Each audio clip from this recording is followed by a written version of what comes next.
Welcome to DFW Boss Talk. Hello, guys. This is Mr. B. Here I have another episode of DFW Boss Talk with a very special guest. We got Mike the Bosque in the building, City Councilman of the District 3, right? Correct. Of Grand Prairie. Yes. So it's an honor for me to have you, Mike. Little back history for those who don't know. When I started my first barbershop back in 2016, Mike was also recently, he had already opened, but he was recently opened his business, Entire Health. Insane property. Yeah. Yep. So tell us a little bit about that. What got you started with your company, Entire Health? Well, first and foremost, thanks, brother, for inviting me. I've watched your show from the start. I watch you. I'll follow you.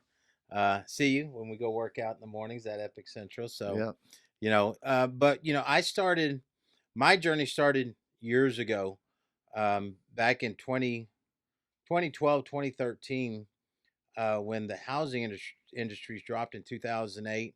It gave me several years. I was flipping commercial residential properties and try to figure out, all right, what's my next step. At that time, my younger sister was in the healthcare business and wanted, to open up a magazine of her health and wellness and knowledge and all that. And that's how I got started. Open up a place where we met in 2014 going into 2015 and thought, okay, what's the biggest need here in Grand Prairie? Because we don't even have a hospital. We still don't have a hospital to this day, and we're a population of 200,000. So that's how I got into it. I jumped in.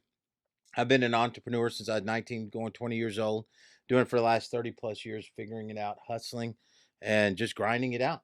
And we've had conversations, me, you, and your brother about that of, what you put into is what you get. There's nothing guaranteed and nothing's going to be given to you. And if you want it, you better go get it, because if not, somebody's going to take it, right? And so, and for us, not only that, but being Latinos, Mexicanos, it's even harder.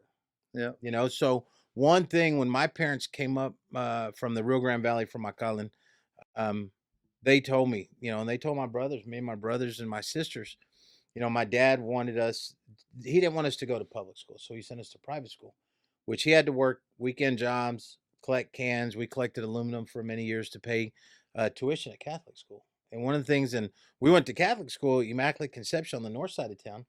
Those are Irish nuns. And so, I have a lot of friends that went there. Yeah. And back then in the day, brother, if you spoke Spanish, our first language was Spanish. Yeah. But if they heard you, they'd either spank you, they swat you, get the ruler out. It wasn't allowed. And so I'd go home and my parents like, what the hell? I said, I'm not speaking Spanish anymore. No, because I don't want to get hit and all that. So they forced English. But my parents said, look, in order to get ahead and to be ahead, you better think like them and act like them, but don't forget who you are. And that's how we were brought up. I grew up over here on the east side by Mountain Creek Lake. We called it the Avenues. There's Avenue A through F, and all the families there from the Rio Grande Valley. My dad came up in the 50s, and, he worked when LTV, they had a military federal contract to build a fighter plane.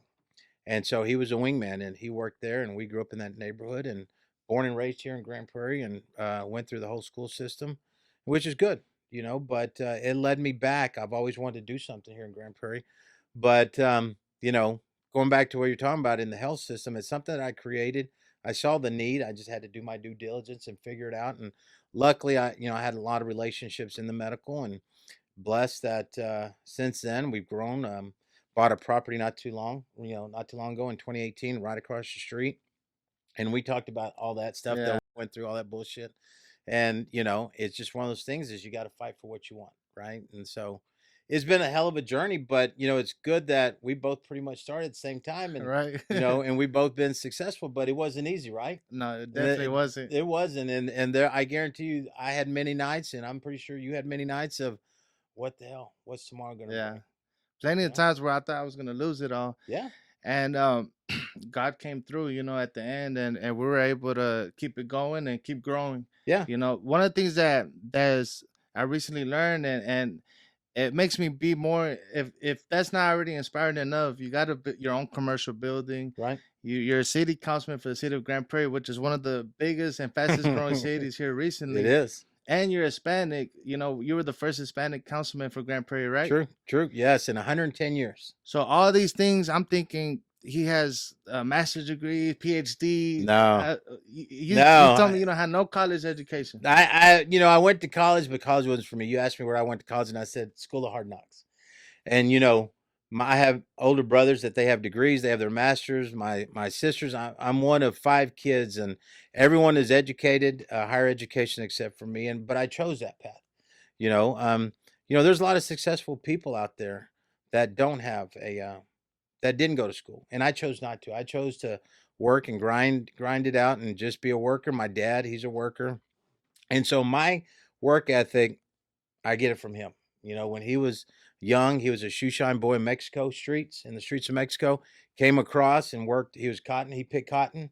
He worked the orchards, and he, ended up retiring with a good retirement benefit. But he taught me. He taught me and my brothers. There wasn't no sleeping in.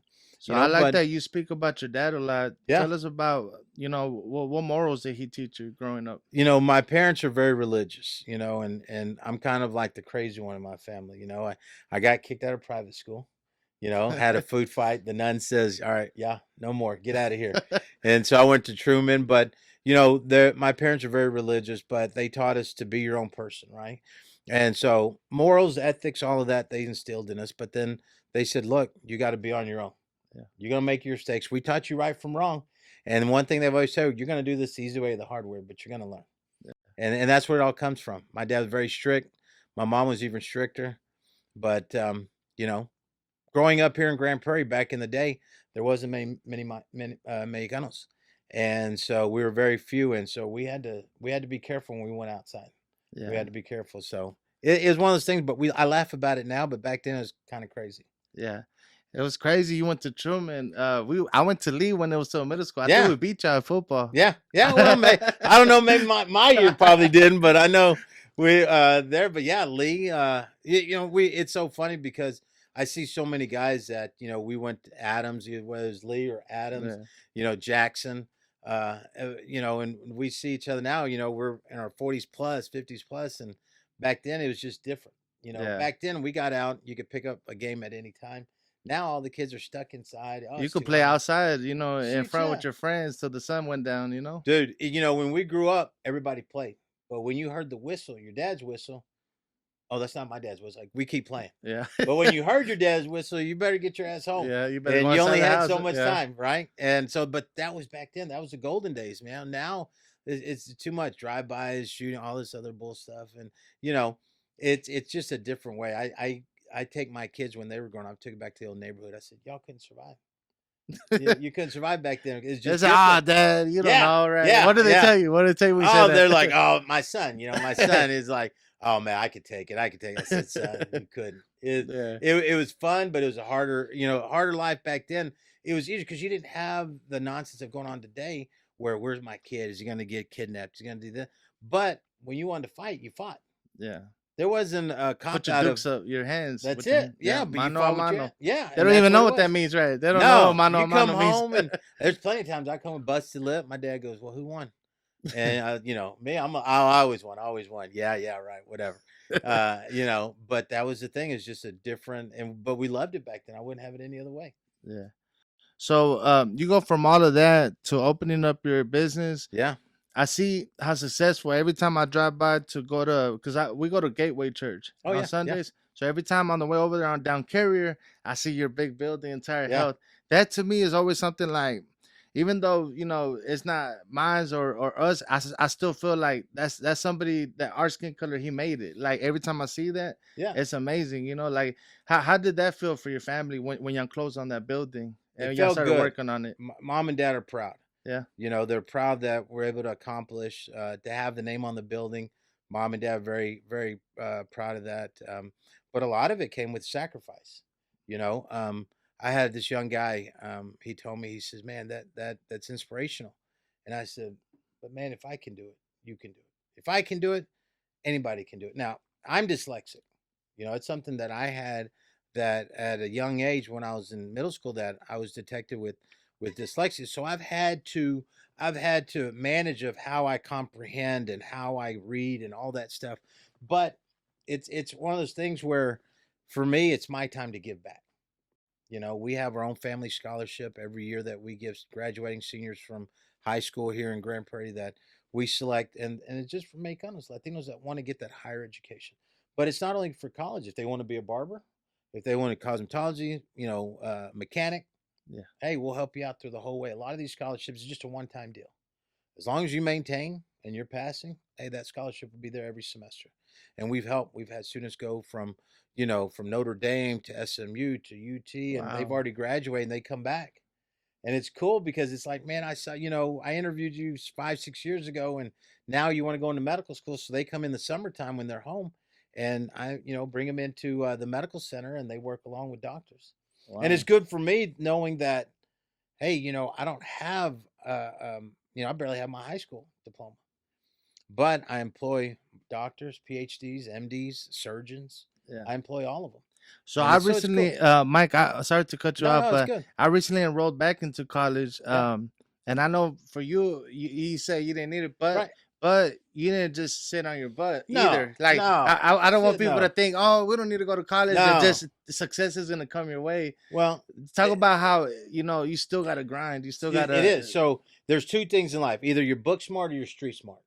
I'm more street smart, and so I know that. Hey, if I got to bullshit, I know when to bullshit. But when I got to get serious, I know when to get serious. But to go in there, and it wasn't like school was hard. It just I'm so used to working. So when I went, after high school, I went to Mountain View. I really didn't want to do it, but my parents, education. So I was like, okay, I please them. Yeah, I'll go to school. But then I go to work, and then I go have fun with my friends. And I'm like, man, I'm making good money. But that's a lot of it, though. If you want it, I tell kids now, you got to grind it. And a lot of people, and I tell a lot of kids, you want to be rich? They say, yeah. I said, but you are rich. You're in the richest country. Look what you got. You can be able to go to Yeah. school. You got food on it. You got parents that are busting their ass. You're rich already. What you want is you want to be spoiled, and that's different. But for me was, you're grinding it out. You're working. There's no such thing as 9 to 5. I've always believed, and I tell my kids this: if you want to make it, you better get ready to, because you got a decision. You got to either work 100 hours for yourself, or you go work 40 hours for somebody, and you got to make that decision. There's no such thing as 9 to 5. There's no such thing as holidays. There's no such thing as weekends. There's no such thing as none of that. Oh, I'm going on vacation. No, no, no, no. You want yours, you're working 365, 24/7. And that's just the way it is. And that's what you got to do. But you got to have that mindset. But the main thing is, like, my son's 22, but I turned 23. I'm trying to get him into the business to get an education as far as learning the business of what we do. He's like, Dad, I want to go on vacation. Well, go ahead. Go ahead. But when I'm asking you something and you don't know, well, we got problems. Yeah. But that's a lot of it. It's like what you put into is what you get. Yeah, and that's, I think that's definitely important for fathers to teach their sons that, because my father, I'm a first generation here, so my dad's from El Salvador. So when he came over here, he just pretty much was trying to survive. He didn't know the language, didn't know anything. He just needs to get a job, stay low key, get stay out of trouble, provide for his family. Yeah. So he didn't know how to help me with homework. He didn't know how to help me with those, go to college or anything like that. So we kind of had to figure it out. But, I think every father wants their son to do a little bit better than them, and moving forward, we got to keep progressing. You're right.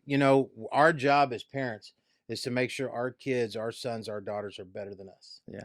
When we leave the earth and God calls us home, we got to make sure that we gave them every opportunity to be successful, right? I mean, that's the reason why we brought them in. We wanted kids. We brought them into this world. So we owe them every opportunity to be successful. The problem is that sometimes we spoil. Yeah. And that's where it gets a little crazy.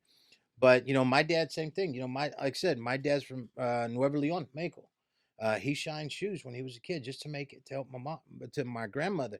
It was just them. He never knew his dad. He lived on a dirt floor, lived in a room. He showed his picture once where they lived. And it was smaller than this room here. So he slept outside on the dirt. But at that, he instilled in us to work hard. Work hard. You want it, you go get it. Go work for it. And that's just it. That's the bottom line. You fell, hey, it's okay. I use this acronym. When you spell out fail, FAIL, right? But I use it as an acronym of, it's the first attempt in learning. And when you fail, that's when you come say, am I going to get up and keep going? That's a good acronym. I'm going to have to use that. And I tell everybody, we give, I mentor a lot of kids, a lot of Mexicanos, girls, guys that want to, hey, because of their parents, right? You're first generation. I'm second generation. But that's one of the biggest problems I have right now is, a lot of Salvadorans, they come over like my girlfriend Carla. Her dad, Salvadoran, roofer. And I'm Yeah. like, I didn't know Salvadorans, they mostly do roofs. But that's what, Yeah. I've had a lot of talks with a lot of parents that when they're 14, 15, yeah, when they're 15, let's go work. Vamos a trabajar. And that's it. And they're like, quit school. And they're like, no, Dad, I want to go do this. And I want to be an artist, or I want to be a musician, or I want to be a doctor. I'm like, oh, no, We gotta work. we got to Yeah. work. And that's the disconnect now, because if you look at our public system, our public schools, you go to either any school here, you look at the ratio of kids now, it's mostly Mexicanos, Latinos. Yeah. And that's the thing. But when they have problems at home, when their dad wants them to quit school, when they're in junior high going into high school, and they want to have other goals and other desires and visions, and their dad say, no, you got to go dig ditches, or you got to go roof, who do they go to in the school? Because the counselors are gringos. Most of them are, they don't. And so in our culture, it's very different, and they can't relate. So who do they go to?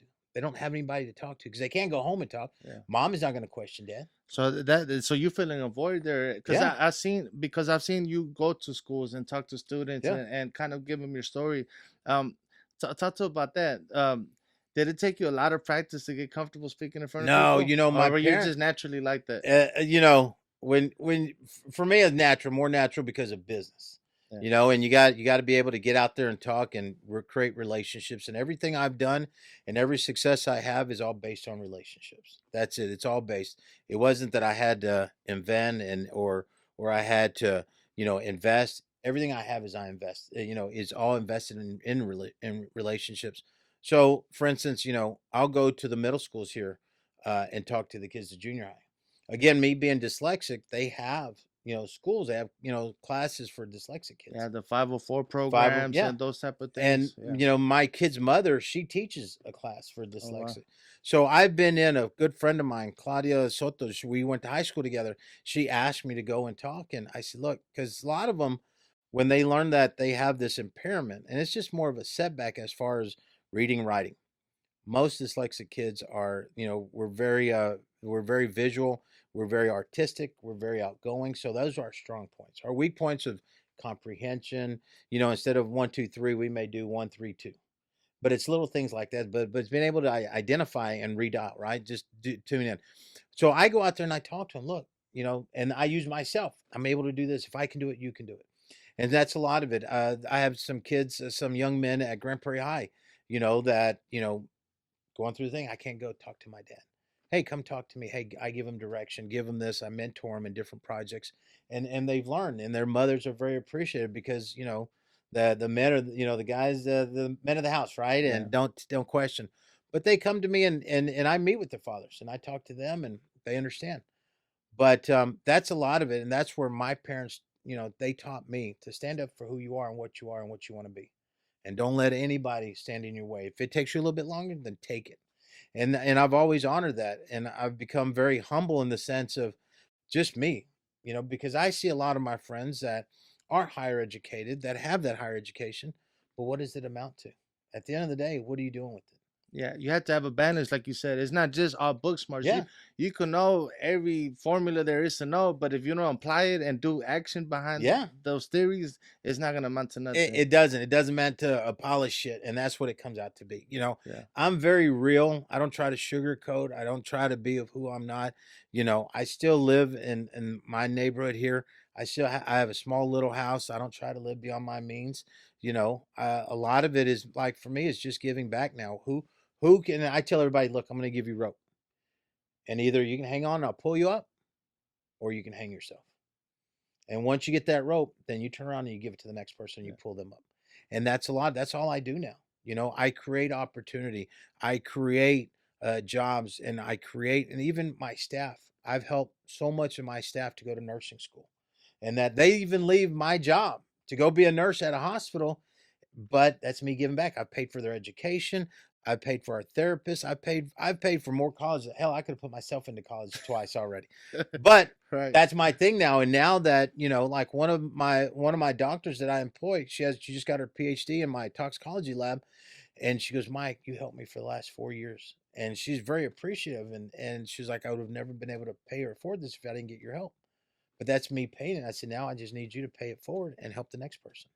But that's just a testament when people appreciate you and they're with you for Yeah, longevity or long term. Because I remember when Carla was with you all those years back. 8 years. I remember your first campaign. You Yeah, were really grassroots. It's not very. just lip service with you. No. Like you really were out there putting signs up everywhere. I was like, man, I hope he gets it. You know, Oh, I wasn't and sure. you I was like, know, how'd you feel during that first campaign? Were you nervous? Were I, you? I I was nervous. I was more frustrated because forever, I worked a lot and I set money aside, and like I said, you saw me put out signs, and signs were stolen. My big signs, they'd rip up. They did you wet back, and I'm like, dude, What? They yeah, I'm did born in that? America just like you were. And yeah, oh, they'd call my parents' house. You effing Mexicans, y'all get out of here. Like I said, it's still racial, even to this day, even right now, at this moment, and the next 10 days from now, it's still racial, and it's going to be that way until we get educated of who we are, and we all bleed the same red, right? But it was frustrating in the sense of frustrating in a good way of I can't wait to get in there. And Yeah, every time they did something stupid like it that, made you it just push gave harder. me, oh yeah, more. They just all they did was add fuel to the fire, and that fire just got bigger and bigger. The first time I ran, I got my ass handed to me. She won, and I went to her and I shook her hand. I said, "Congratulations! If there's anything that you need, let me know. I'm more than willing." And I left it as that. And second time around is like okay. And the thing about it is, it's unfortunate, and this is God's honest truth. It's unfortunate that there's still people that are blind, and blind in the sense of they just don't hear themselves or how they act or what they do. They don't see their actions and how that ripple effect is in their community. When I first came onto the council, the city manager at the time, he said, "Do you think we're racial?" I said, "Hell yeah, you are." And they're like, "What?" Him and the mayor were like, "What do you mean?" I said, "Y'all come to us for support. Y'all come to us for money. And once y'all get in, then y'all forget about us." I said, "Y'all never invite us to the table. We always have to stand behind the table.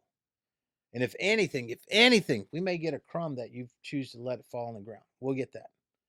But you want us every time when it comes to election, but you never invite us to go on the boards or commissions or be appointed." Mm-mm, you know? And so I said, it's just enough is enough. And so when I got in, they said, "What are you going to do?" I said, "Well, three things. One, I wanted to show you how it can be done. Two, how can I get the next person in? And three, I'm not going to leave the door open. I'm going to knock the son of a bitch down and make sure it never goes up and make sure that we're here from here on." Because you got a couple more people in there, right? Yeah, Because I after was you were the able, first Hispanic, you were the able to first, help yeah, others. in 110 years, I was the first Hispanic. And then 2 years in 2019, a good friend of mine, my brother, John Lopez, I graduated 91 from South. He graduated 92, got him in, and he mentored me. He still mentors me. John is very calmao. He's very, he looks at everything. He's more conservative than me. Let's go. It's balls to the wall. Let's go. Let's do it. Let's go. Let's go. And he tells me, "Hey, calm down. Let's look at this. We're the good cop, bad cop." But I was able to help him on, and then in 20, Kurt Johnson, able to help him on. Jacqueline Hedden, she's the first African American lady, helped her to come on. So we've been building, and we've been building, and we've been building.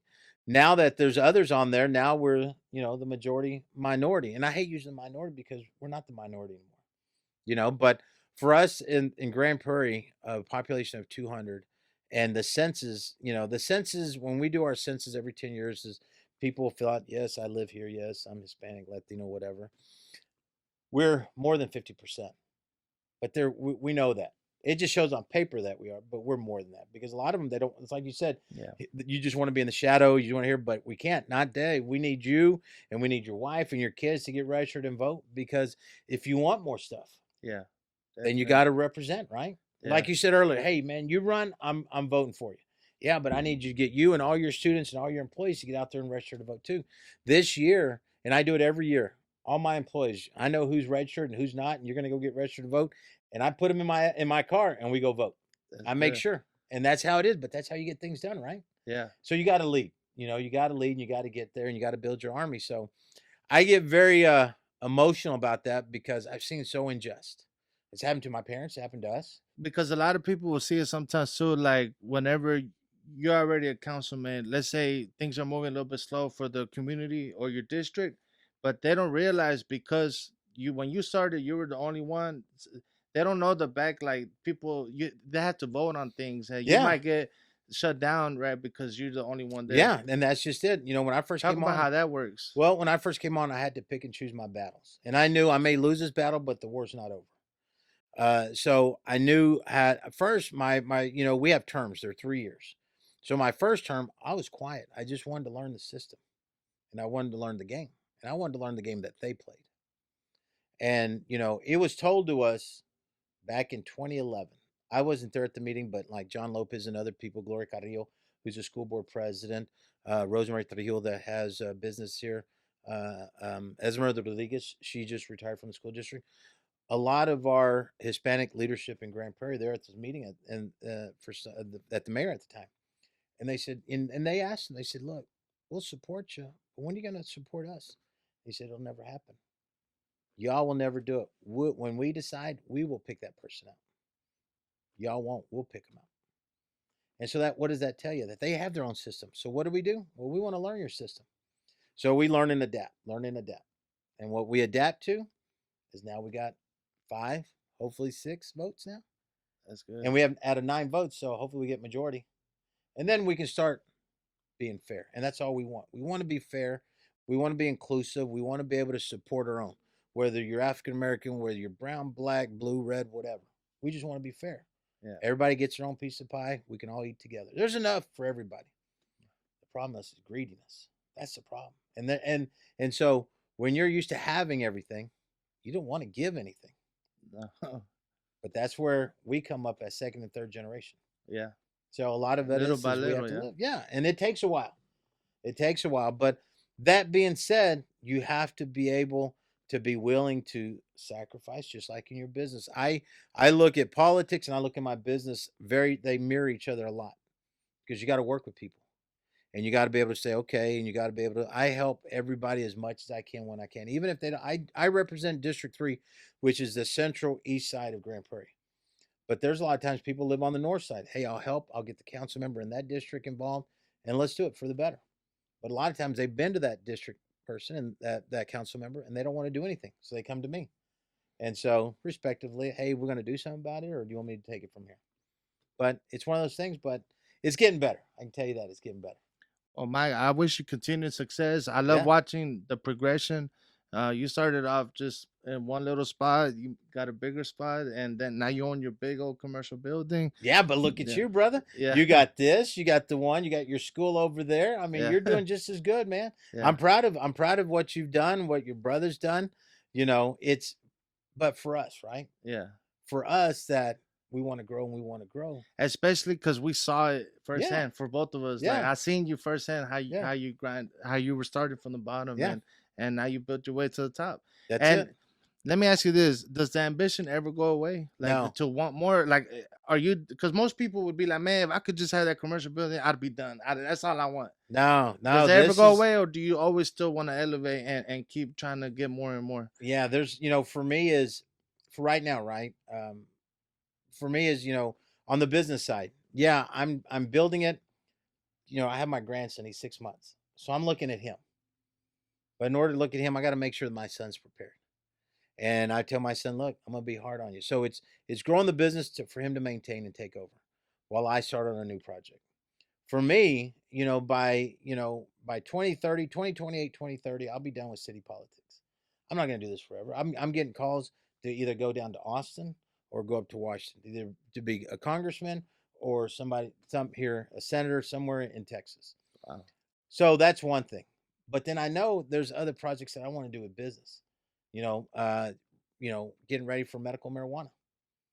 That's going to be coming down the pipe here in the next several years. They're already starting with all the CBD stores. I've been selling CBD in my building for years. But there's more. So as an entrepreneur, you always want to create. You never want anything to be stagnant. You always a little time, but you never want to flat. You just want to keep going on. So that's me. I've always had interest of creating new things. But at the same time, there's so much that I've known and grown and been mentored in the politics that, I met this guy not too long ago, and he said, how'd you get into politics? Or how'd you get into medical? I said, I just, blah, blah, gave him the whole story. And I said, man, once I got into it, I was like, man, I fell in love. There's so much money. And he goes, no, son. He goes, you got to get into politics, the big politics. We print money every day. And I said, "Oh, damn. Okay. All right, let's do it." So, there's so many options right now, but You know what's crazy? They don't teach us in school to get into politics no, or to the things like you said. The people that really empowers us, they want to keep it to themselves, so they're not gonna give you the knowledge. no, for they're just going to free. let you we'll give you the bare minimum so you know the bare minimum. But yeah, our whole school system, starting with Austin, the whole school needs to be revamped. They don't have entrepreneurship classes. They don't have that. We're starting a new program with the city that I'm going to be joining in and giving a lot of young entrepreneurs, going out and talking to them. But there's a lot, there's a lot of things that we can do. But as us in our culture and our population is growing, we have to be prepared.